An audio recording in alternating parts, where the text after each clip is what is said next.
A foolish stag. One hot summer day, a stag went to a pool to drink water. The pool water was clear.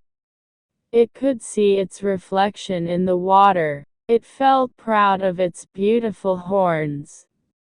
But when it saw the shadow of its thin legs, it felt sad and hated them. While it was still thinking of its ugly legs, it heard the sound of the horse's hoofs of a huntsman and the barking of hounds. It ran for its life as fast as its legs could carry it. In no time, it left the hounds far behind.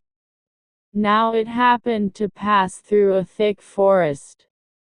As it rushed through, its horns got caught in the branches of a tree.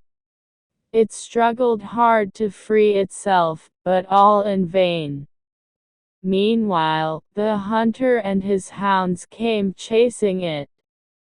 The hounds fell upon it and killed it, minus the legs it hated had carried it away from the hounds, while the beautiful horns brought about its death.